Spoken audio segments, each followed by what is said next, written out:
Good morning, everyone, and welcome to another Facebook Live. Happy Tuesday. We are from Alzheimer's Orange County.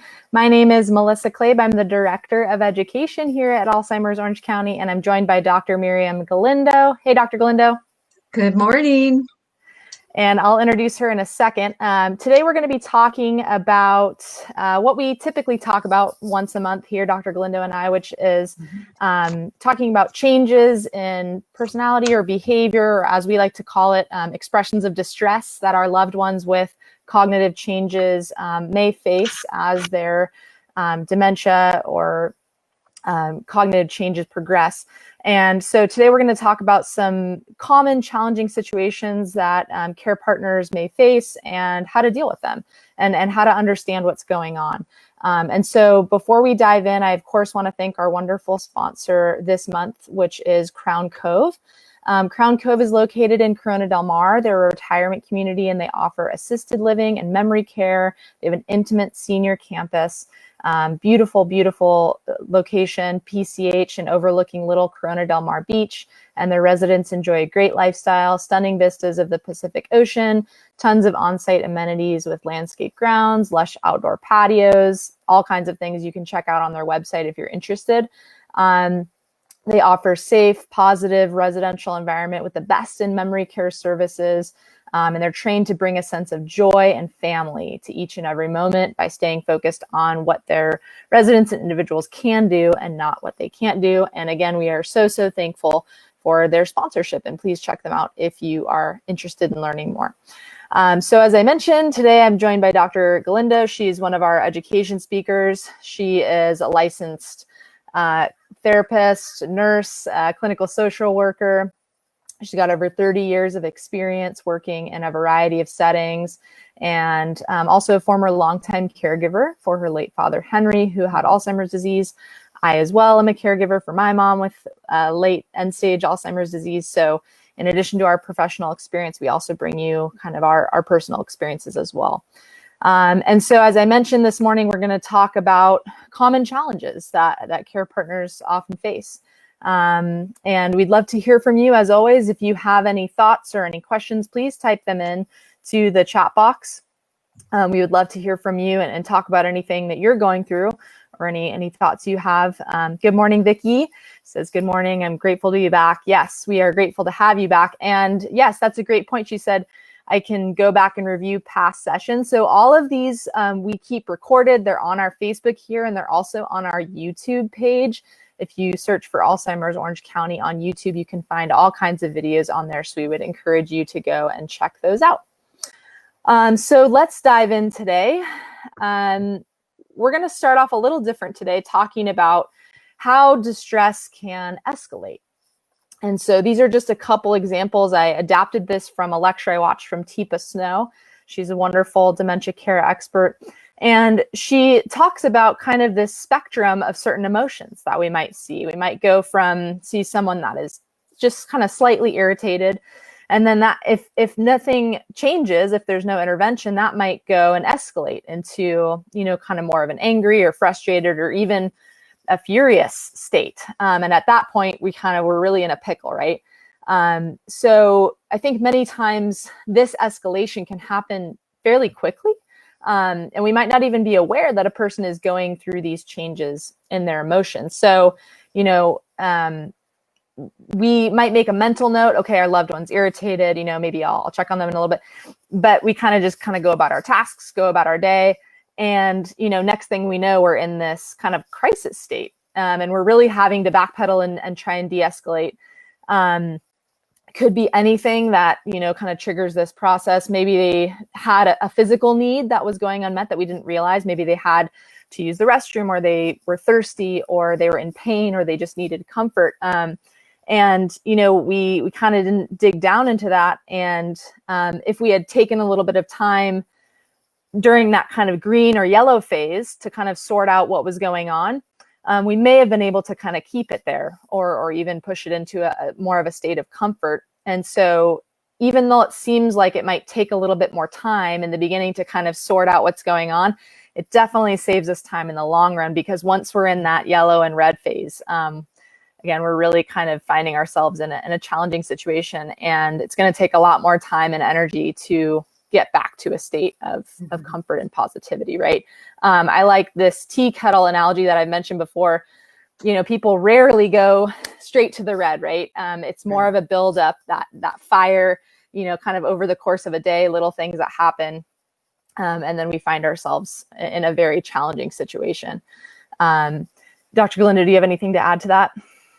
Yeah, I think the key is that we want to remember to prevent a crisis from happening rather than waiting until the crisis has already happened. Because once the crisis has happened, it's hard to undo. And like you said, it takes a lot of time and energy, but it could also mean the difference between physicality, somebody getting hurt, and then safety becomes an issue. So if we become alert to these green areas and we respond quickly and even prevent things from escalating, we can have a much more peaceful household in the long run. Absolutely. Yes, definitely. So why don't you take us through some of the very real changes that are happening in our loved ones' brains, as these cognitive changes happen, that kind of point to why these situations tend to happen?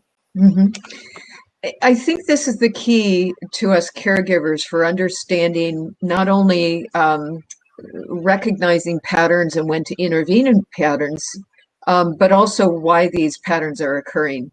And the bottom line is that dementia is a manifestation of neurological changes, not just memory loss, but some brain damage over time.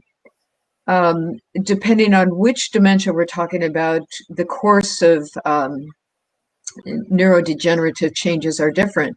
But generally speaking, for example, with Alzheimer's type, it begins with what appears to be short-term memory loss, which you can see is in the hippocampus of the brain. By the time you see short-term memory loss, there's significant damage to that portion. It's not that we just, see it as it starts. It's after significant damage has started.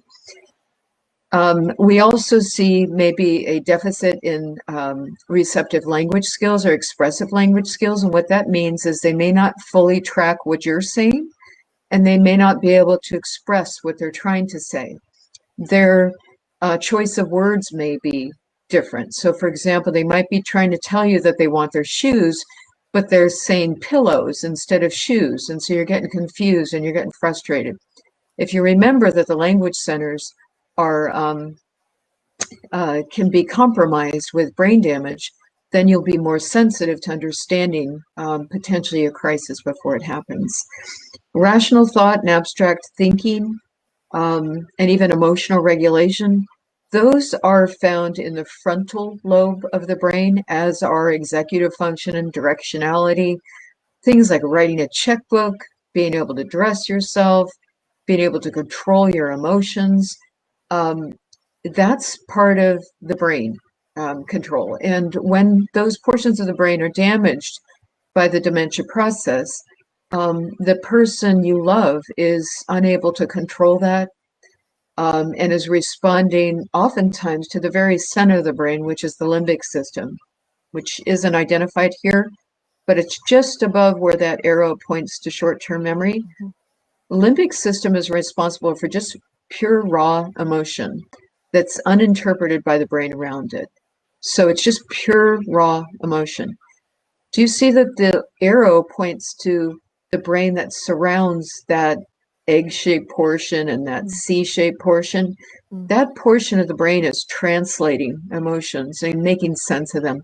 If that portion is compromised, this poor person is doing the best they can with what they've got, right? So just being sensitive to this is important. Sensory perception is affected by dementia. The visual field, interpreting visual stimuli, is affected, as is auditory stimuli. And then at the very end of the disease, the swallowing and organ function, breathing, automatic things that we typically consider automatic are compromised, as are, by the way, the ability to smile and control the facial muscles.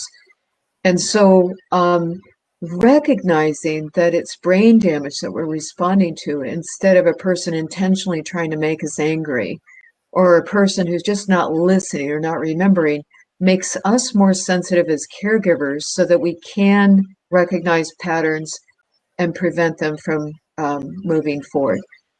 One more thing I want to mention here is under sensory perception. It's really important that we also recognize that part of brain damage is hallucinations, auditory and visual, and and um, behavioral changes as well. So all of this just helps us remember as caregivers that we're dealing with brain changes. We're not dealing with somebody who is intentionally out to get us or intentionally trying to make our lives miserable. And if we can remember that they're doing the best they can with what they've got, we can be more sensitive to intervening. Yeah, I think that's such the key, is to remember that it's not their fault. It's Right. real changes that are happening in the brain, and we can't see them. And I think that's just the biggest, that was one of the hardest things for me. And, it's like, I look at her, she looks exactly the same. She's not, out on outward appearances. And yeah, it's like it's this invisible kind of progressive disability that we can't see. And so, Correct. our tendency is to take it personal or make it personal. And it's just not. It's just that, like you said, they're doing the best they can with what they've got. We have a question from Vicky while we're on this slide. You see it? Yes, it says, what area of the brain prevents basic routine care, such as bathing or brushing the teeth? And there are a couple of things that account for that. First of all, the frontal lobe, which is responsible for organization, the short-term memory loss, and then progressively long-term memory loss affects things such as routine tasks. But also, we have to keep in mind that all of our senses are connected to the brain. So what I mean by that is our vision is connected to our brain. Our sense of touch and our ability to interpret touch is affected by changes in our brain. Our sense of temperature is affected by our brain. And if there are any changes in our brain, then our ability to interpret touch is impacted, right? Our hearing, taste, olfactory sense. So if you think about that, bathing can be impacted simply by a couple of things. One is the ability to remember a routine is compromised, but also the ability to interpret temperature can be compromised. Water can feel hotter or colder than maybe you and I feel. It can feel like it hurts.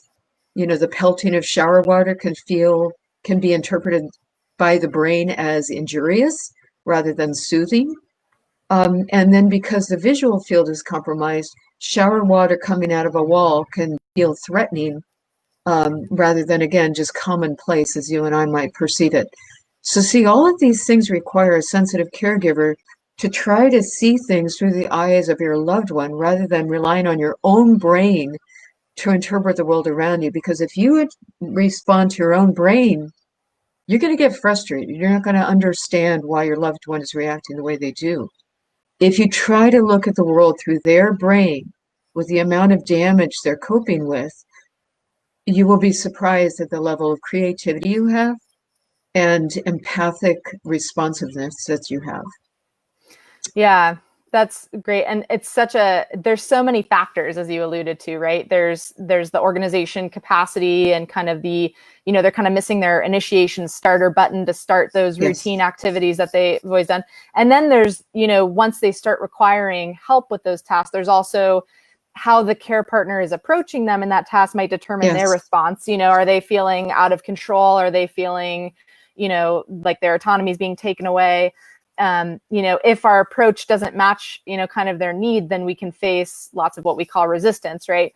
And so, there's so many factors. And as you mentioned, bathing is such a great example because it's so complex, the temperature of the water. I remember a story that I like to tell, a nurse who developed a training program for nurses and care partners for bathing individuals. She had her staff bathe her because she wanted to feel like what it felt like to just completely have no control. And even though she trusted her staff and, they were very kind and caring, she said it was very embarrassing. And she, when typically something that was pleasurable to her, having water on her head, when that was out of her control, she said it felt torturous. Yes. So even the same exact thing happening to you that's out of your control, has such a different experience for you. And so we got to think about all those things. And we think, well, why, they love taking, they enjoyed taking a shower before. Why are they resisting now? Or why, does it seem uncomfortable? And we just have to think about all these kind of new things that we haven't had to think about before. So that's exactly right.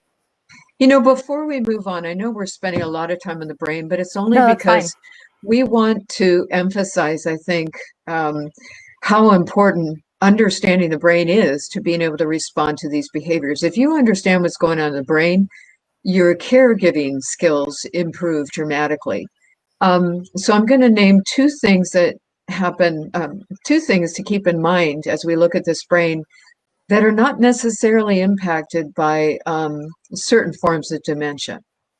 One is there is theorized that the empathy center is somewhere in the brain near the limbic system. And remember, I said that limbic system is that little egg shape there with the kind of the C above it, the sideways C above it. That's the limbic system that's responsible for emotions.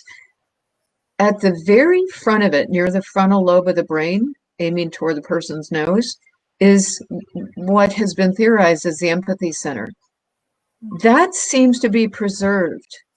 And what I mean by that is that your ability to recognize the feelings in somebody else, even with all of this neurocognitive compromise, is retained for a longer period of time, for good or for bad. Meaning, if you, Melissa, are feeling anxious, your mom's going to pick up on your anxiety. Totally. Yes. If you're feeling frustrated, she's going to pick up on your frustration and she's going to respond in kind. But if you present as calm and you present as kind, she will pick up on that as well. And the theory is called it's a mirroring sort of quality that is in the brain. They call it mirror neurons, mirror brain cells. That what you are feeling, she's picking up on and she's mirroring it. The second thing that seems to be preserved, that's like a little secret for us caregivers, is the music center of the brain. And there's a number of portions of the brain that have this alleged music center that has been identified on MRIs, actually. And this music center retains its ability to recognize familiar music, and that familiar music can actually have a calming effect or an energizing effect. And so when we think about the areas that are preserved and not just concentrate on the areas that are lost, we can, again, be inspired to be as creative as possible with our interventions. Yeah, that's great. So I think as we go to the next slide, we've got to, we are reiterating what we've said here, that our loved ones are doing the best they can with what they've got. We can't expect them to change. It's us that has to change, or we can change the environment. And so what we need to recognize is that when they are distressed, it's often because we've missed something. We as detectives have missed the clue. And so now we're dealing with a consequence to missing that clue. Perfectly stated. So enter, yeah, go ahead. Yeah, so enter, this concept of how do we intervene? Well, we have to slow down our own process. We have to slow down our own thinking. And so we've created this acronym, IDEA, to represent the steps in the thinking process as caregivers. The first thing we want to do is identify what we're seeing, not with any judgment, but to simply say, this is the behavior that is creating an issue right now. Do you see how try to be as neutral as possible? I'm not saying it's bad. I'm not saying it's good. Yeah, I'm not saying they're trying anything. I'm saying there's a behavior and it's needing some sort of intervention here. It could be that the person, like Vicki Ann said, is not brushing their teeth or not taking a shower. Then, once you identify the behavior, you move into exploring the potential causes. So do you see, you don't jump to a conclusion about what's causing it before you even identify what it is. You don't say he doesn't want to take a shower because that's implying that you know what the cause is. Mhm. So you wait till you identify it, then you explore potential causes. And typically it's an unmet need, and typically there might be some fear involved. Mhm. It also may be there's something in the environment that needs to be identified, or there's something about you that needs to be identified. And finally, when you've brainstormed on potential causes, you can select what is the most likely cause, and then you make your adjustment. And remember, you can't adjust your loved one. Your loved one's doing the best they can with what they've got. What you've got left is you can change the environment or you can change yourself. And by environment, I mean you can determine, is there a medical cause?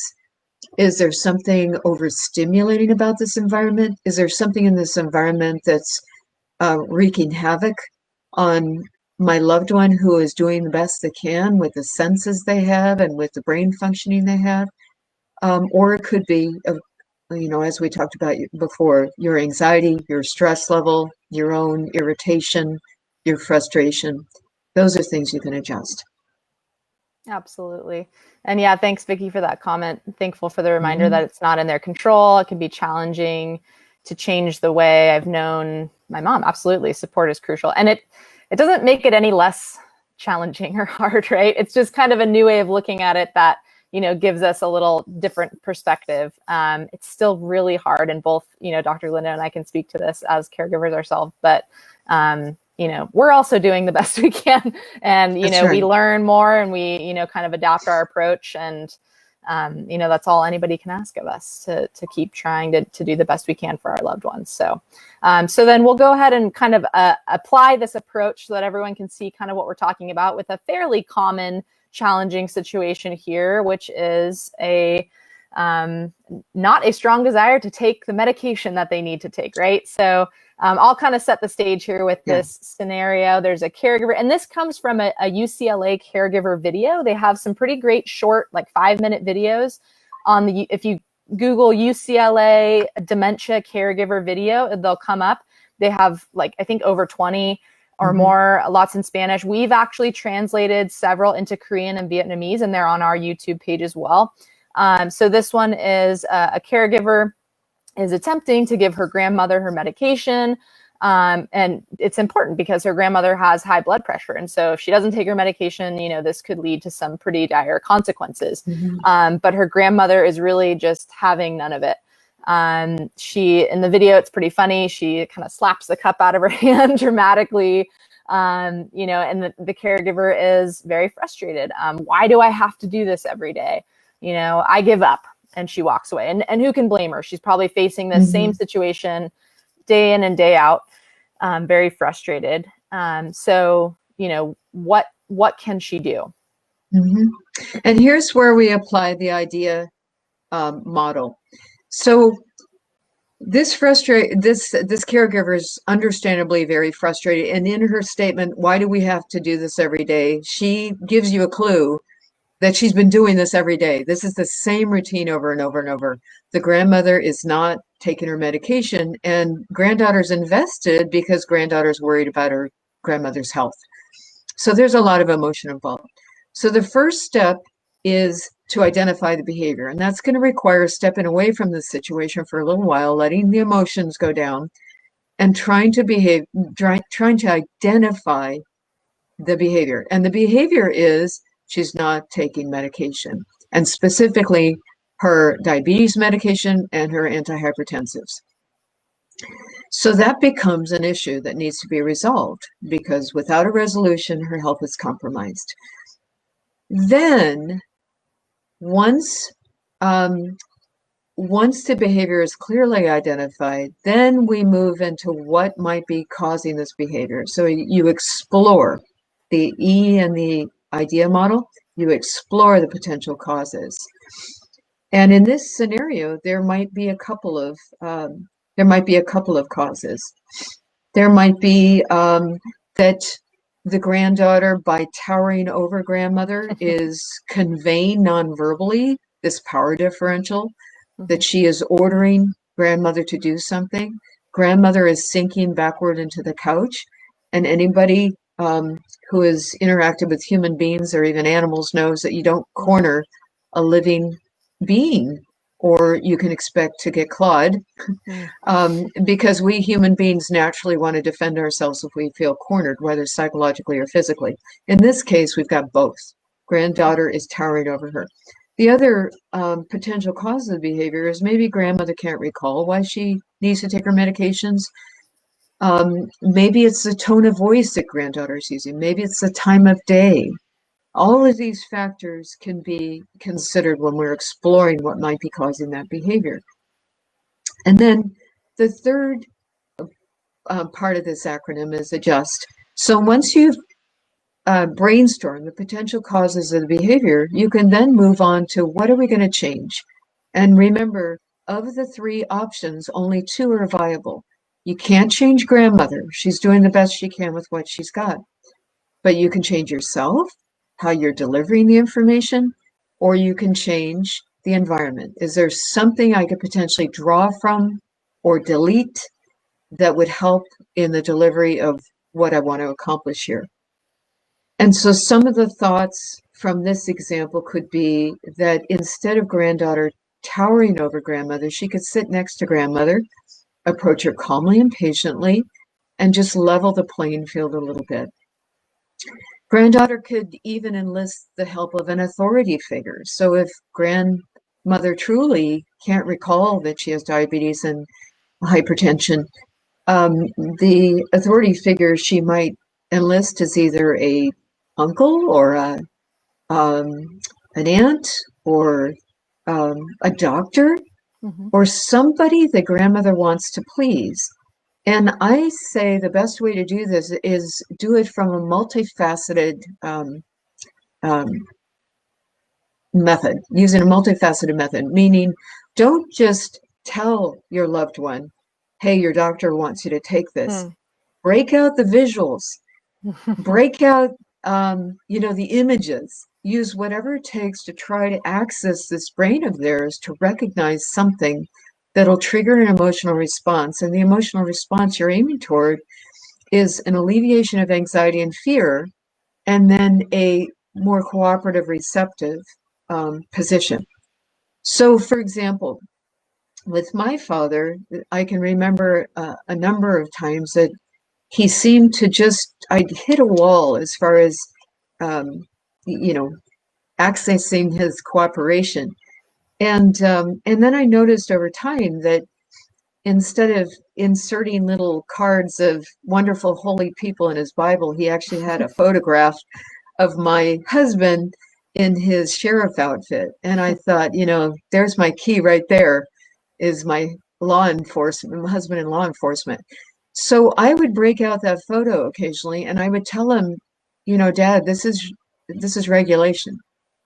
And who knows what I was talking about, but for some reason that held the key into calming my father enough and enlisting his cooperation and helping him recognize that this is a person he wanted to please. And this buzzword regulation seemed to, do the trick in getting him to just take the next step on whatever he had to do. So it takes a lot of creativity and kind of, again, seeing things through the eyes of your loved one. And then the final adjustment is the importance of pairing the desired behavior with a positive association. And that's what we were talking about when we talked about the use of music, or the use of like a friendly tone of voice or a peaceful atmosphere. You're pairing something desirable with what you're hoping to accomplish. It might be as simple as pairing ice cream with a desired behavior, or pairing, in this scenario, walking the dog with, the desired behavior. And if you routinely pair a positive with the desired behavior, let's say every single time it's medication time, you're always playing the same music, and it's always recognized as familiar and positive to your loved one, more and more, the routine is just going to click, instead of every single day you feel like it's a chore just to get something accomplished. I'm not sure, Melissa, if you've found that as well, that just pairing music or pairing something positive with a desired behavior can lead to a very smooth outcome in the long run. Absolutely. Music, treats always did the trick Treats. for us. And Vicky's on the same page with us. Bribery Yeah. desserts are go-to if all Yes. else fails. Yeah, it's Chocolate. amazing what a little, kind of feel good pick me up treat can do. Yes. Yes. And yeah, absolutely no shame in going there and using those. So here's kind of a recap of what you talked about. She sits next to her. She enlists a note from the doctor, as you discussed. And then they pair, meds with a positive walk. Let's take your medication, and then we'll take the dog for a walk. I think these are good, just general tips for medication, sitting down next to the person, incorporating a routine, as you talked about. Of course, as always, we want to remain as patient and calm as possible. Enlisting someone they would like to please. This is an important one, giving the most important medications first, right? Yes, perfect. And I want to alleviate any potential guilt that people might have in two areas. One is enlisting authority figures. And if you watch this video, you will notice that she's, the granddaughter is showing grandmother a letter. And all of us who are watching this video know full well the granddaughter wrote the letter herself. She didn't get the doctor to write the letter. And so one of the things I just want to alleviate caregiver guilt about is it's okay for you to use therapeutic fibbing, because, those of us on the outside as caregivers might see it as lying, and our conscience, challenges us that we don't want to lie to our loved ones.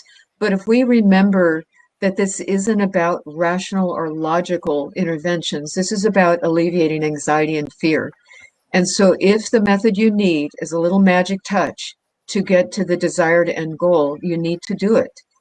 The second thing I want to just to alleviate your anxiety about is, yes, there, for whatever reason, and I'll tell you in just a second, your loved one is going to love having sweets and ice cream as a little reward for the desired behavior. And so you might find that when you say, let's go for ice cream, the anxiety is going to go, the fear is going to go, the anger is going to go. So one of the things to keep in mind is that with the brain damage that comes with dementia, there is also a loss, or at least a reduction in smell. In fact, that's the one sense that tends to go first with dementia. And the other thing that accompanies the loss of smell is the loss of taste. And so you might find that your loved one is more picky about food and has a greater preference for sweeter items or saltier items. And that's because that loss of smell is compromising their sense of taste.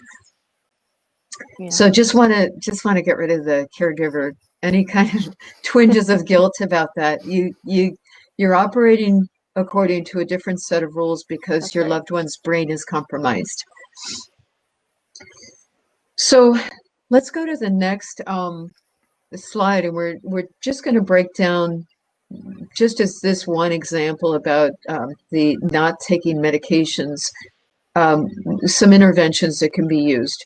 As we talked about before, sitting down next to your loved one, incorporating a routine, being patient and calm, enlisting someone your loved one wants to please, taking the important medications first, considering other forms of medication as long as the pharmacist or medical doctor approves it. Don't try to do it without checking first.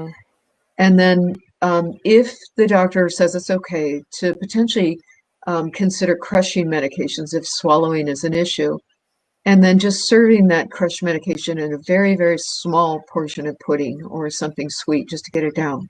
Not a big bowl of cereal, because you don't know how much of that medication is going to go down. And I just want to emphasize again that you don't want to crush a pill unless you are specifically, you get the approval from your medical doctor, because some of these memory medications or even other medications are not crushable. They're extended release medications, and you don't want those medications hitting your loved one all at once. Right. Perfect.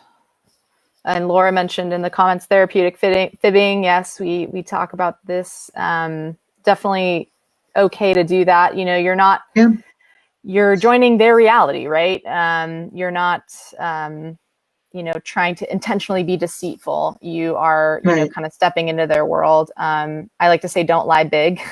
I think it's important to, kind of be as truthful as we can, but, we can talk about examples of that another time. But thank you for commenting, Yes. Laura. So, how do we stay out of the red? So this is kind of a repeat of this first slide we talked about. And there's a lot of different ways that we can do this. But the goal is, we really want to try to stay in the green or get, even beyond the green into, a more positive state of being.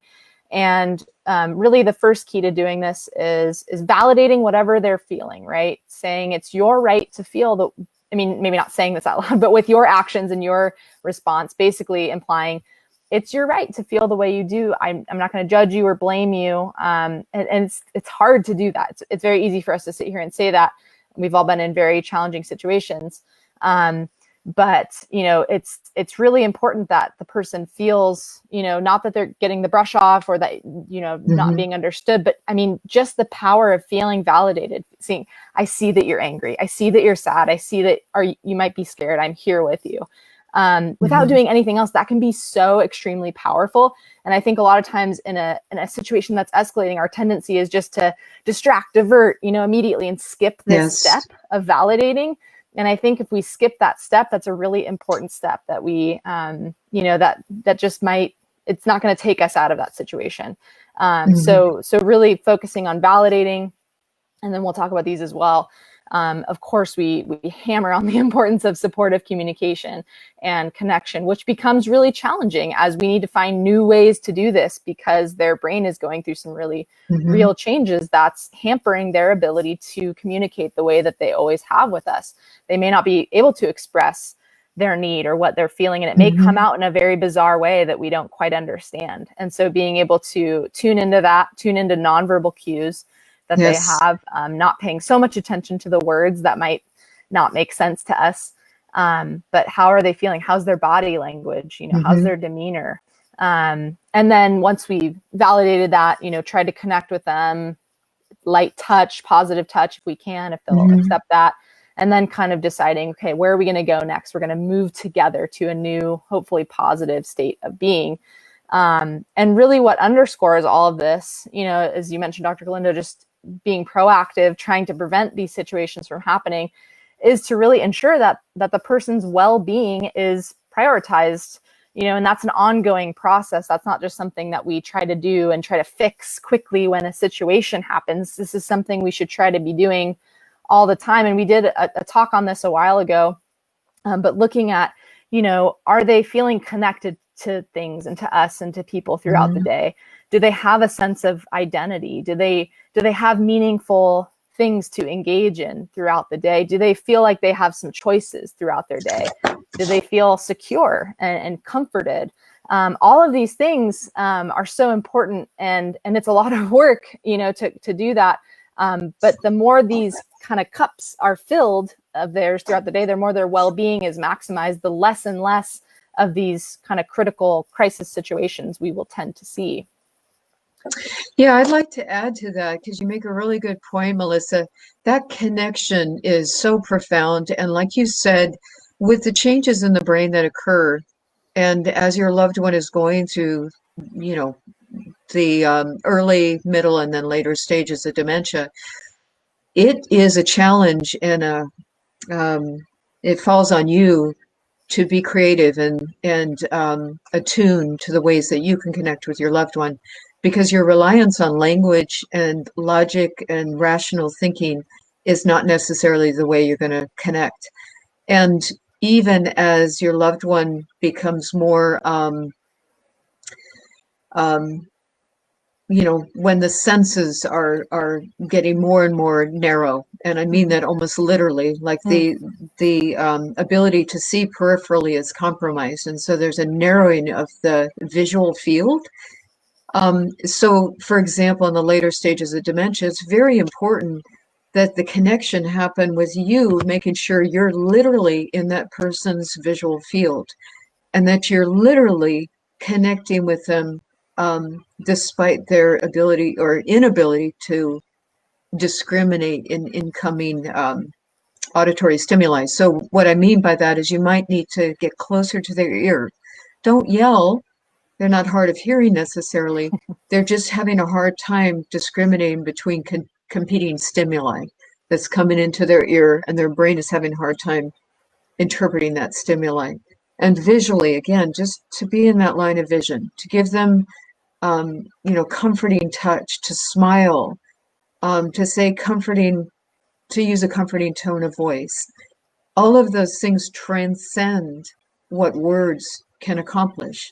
The second thing I want to emphasize is when Melissa says move together to a new state of being, that can't be stated enough.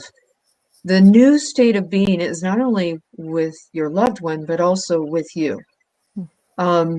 Your state of being prior to caring for your loved one may have been one that's very focused on task completion and productivity, and what are you bringing to the table, and even beyond conscious awareness, you're developing this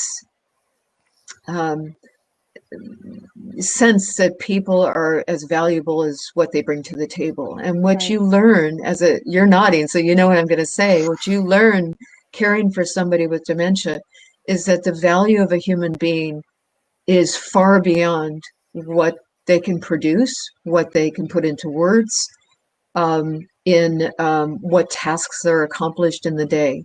What becomes valuable is there more joy than not in a given day? And have we eliminated, to as much as possible, the anxiety and fears that we may feel in a given day? And so maybe there's laundry to be done, and maybe your loved one has 3 layers of clothes on, and maybe the teeth weren't brushed this day, but their quality of life is good. And you can be satisfied with that as a caregiver, that you, in your love for your loved one, in the love that you have conveyed to your loved one, you have accomplished something that's even more valuable than the tasks. So Melissa, you probably want to add to that, but I think that state of being applies to both of us. Yeah. Perfect. Yeah. I mean, it's all a matter of perspective, and you're right. We constantly have these long task lists, and, rushing through, trying to get things done. And, I think that's perfect for the next slide. Take a deep breath. We talk about this all the time. Yes. And I was kind of doing this in anticipation of this slide I knew was coming up. And it's just, perspective is everything. It doesn't serve your loved one if you're so stressed to the point where you can't take care of them, right? We talk about self-care a lot, and, as a caregiver myself, I totally understand this. People are like, I don't have time for that. I don't have time to take care of myself. I got to take care of this person. And my dad always says that too. And, it's like, well, who's going to be around to take care of them if you're not able to take care of yourself, if you're not able to, manage the stress. No one's saying you're going to have a stress-free life as a caregiver, but, there are real things that we can do throughout the day. And part of it's just taking that breath, having a little bit of perspective, trying to shoot for that more joy than not worrying if you don't get all your tasks done.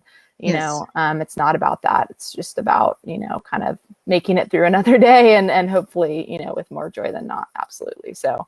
And this can't be taken too lightly. The research on dementia caregiving absolutely unequivocally states that caregivers are at high risk of developing stress-related disorders, stress-related diseases, whether emotional or physical, as a result of their caregiving.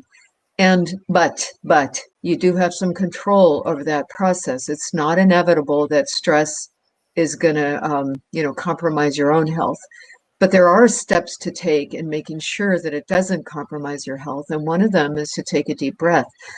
Taking a deep breath actually brings in oxygen into your brain, lowers your blood pressure, reduces your heart rate, all the things necessary for your body to believe that it's not going through a stress response. It's a physiological process. It's not just psychological.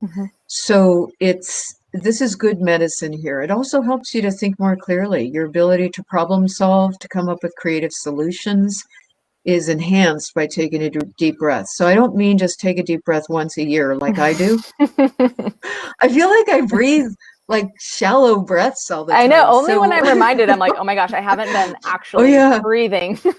You would think this would be automatic, but Yeah. no.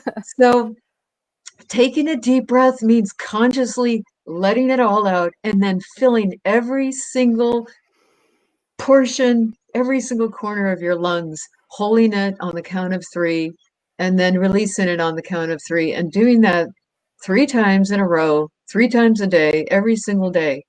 Honestly, you are going to prevent stress from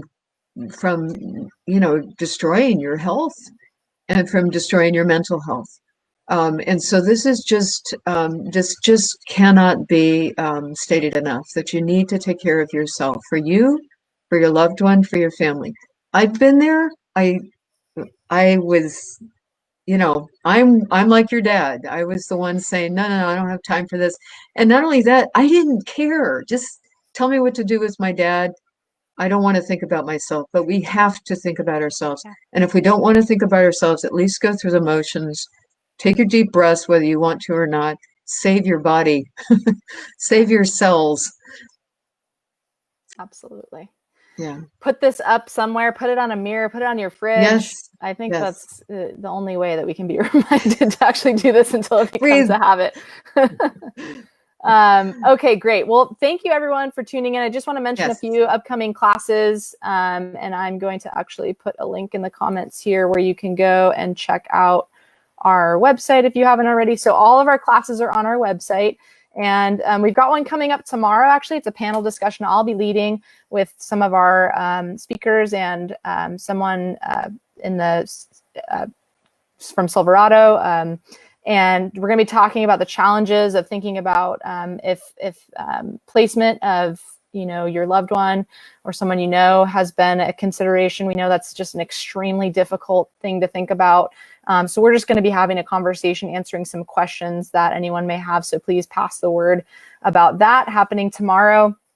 We have brain health classes. As always, we have several of these a month.